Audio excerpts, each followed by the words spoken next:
AG2R La Mondiale et Les Échos vous présentent 3 minutes contre les idées reçues.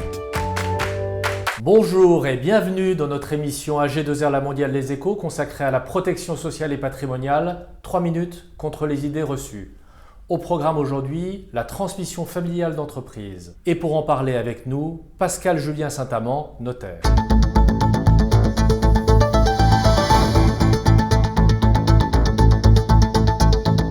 Pascal Julien Saint-Amand, bonjour. Bonjour. Première idée reçue sur la transmission d'entreprise, elle veut que finalement en tant que dirigeant, quand je passe la main, j'ai deux choix. Soit je transmets à titre gratuit à mes enfants, soit je cède à ce qu'on appelle un tiers, c'est-à-dire une personne étrangère à la famille. Vous avez raison, c'est effectivement fermement ancré chez les dirigeants, alors qu'en réalité, de plus en plus souvent, on est dans des situations dans lesquelles on va mixer en fait ces deux opérations. C'est-à-dire que d'une part, on va faire une partie en donation et parallèlement, on va faire une partie en cession à ses propres enfants ou à une structure créée par ses enfants pour reprendre finalement les titres du donateur. La situation peut être la suivante. J'ai un chef d'entreprise qui a plusieurs enfants. Il va organiser la transmission au profit d'un ou plusieurs enfants par le biais d'une donation.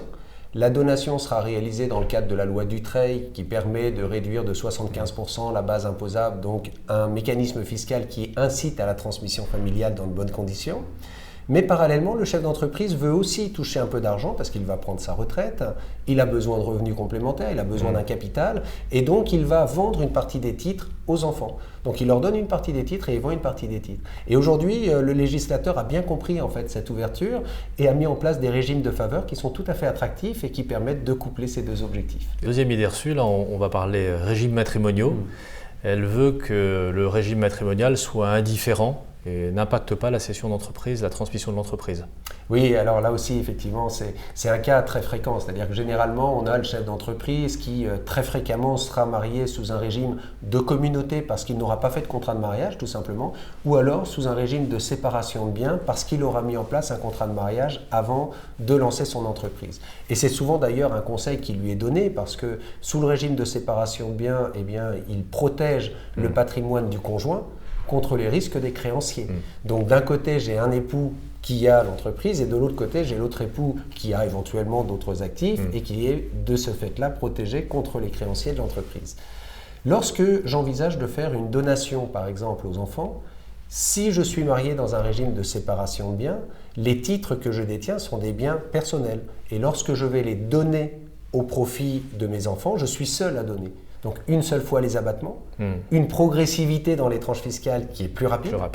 Alors que si je mets l'entreprise dans la communauté, c'est-à-dire je peux tout à fait adapter mon régime matrimonial et amener l'entreprise dans la communauté pour que les deux époux puissent faire des donations au profit de leurs enfants conjointement.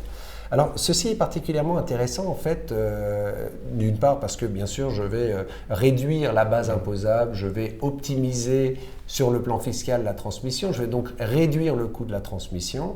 Quand je réduis le coût de la transmission, j'augmente la chance que l'entreprise continue à bien se porter.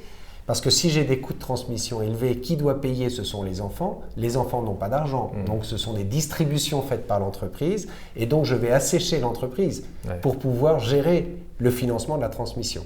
C'est pour ça que le législateur avait mis en place ces régimes de faveur. Donc lorsque les deux époux vont donner, ils vont payer grâce à la loi Dutreil, grâce au fait qu'ils soient deux à donner, ils vont payer très peu de droits de donation, ce qui va permettre de sauver l'entreprise. Et là, il faut juste rappeler que l'entreprise peut tout à fait être mise en communauté et le chef d'entreprise reste le seul associé. Donc la distinction du titre et de la finance fait que le chef d'entreprise reste seul maître à bord. On va rester pour finir dans la transmission aux enfants avec la troisième idée reçue qui veut que si j'ai 3 enfants, je suis obligé de finalement transmettre un tiers à chaque. Alors là aussi, effectivement, c'est une idée reçue. Il est clair que chacun des enfants a un droit réservataire d'au moins 25%. Donc j'ai 25% qui sont libres, mais chaque enfant doit toucher 25%. Si bien que le chef d'entreprise en conclut un peu rapidement qu'il est obligé de donner finalement un tiers à chacun des enfants. Et en plus, son souci généralement est un souci d'égalité. Il n'a pas du tout envie de privilégier l'un par rapport aux autres, juste parce qu'il serait chef d'entreprise.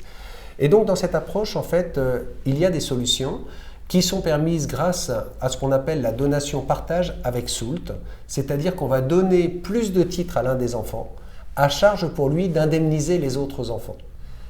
Généralement, l'enfant qui doit indemniser les autres n'a pas d'argent par ailleurs. Donc, on réalise l'opération de la façon suivante. Stade 1, donation de l'entreprise au profit des 3 enfants avec attribution des titres à l'un des enfants à charge d'indemniser les 2 autres. Stade 2, l'enfant qui a reçu les titres et qui a l'obligation d'indemniser apporte les titres à une société holding et apporte également l'obligation d'indemniser. Stade 3, la société holding contracte un emprunt pour indemniser les 2 enfants et rembourse cet emprunt avec les distributions de dividendes de la société qui a été donnée. Et en quelques années, on arrive à gérer les opérations de cette façon-là. J'ai un repreneur, chaque enfant a touché la même chose. Ceux qui ne sont pas repreneurs ont touché des liquidités tout de suite. Et le père de famille ou la mère de famille se trouve très heureux d'avoir organisé la transmission de cette manière-là. Un montage quand même qui suppose l'intervention d'un conseil avisé.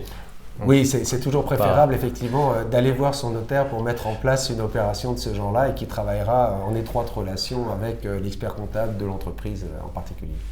Pascal Julien Saint-Amand, merci. Merci à vous. Et à très bientôt pour une prochaine émission AG2R La Mondiale Les Échos, 3 minutes contre les idées reçues.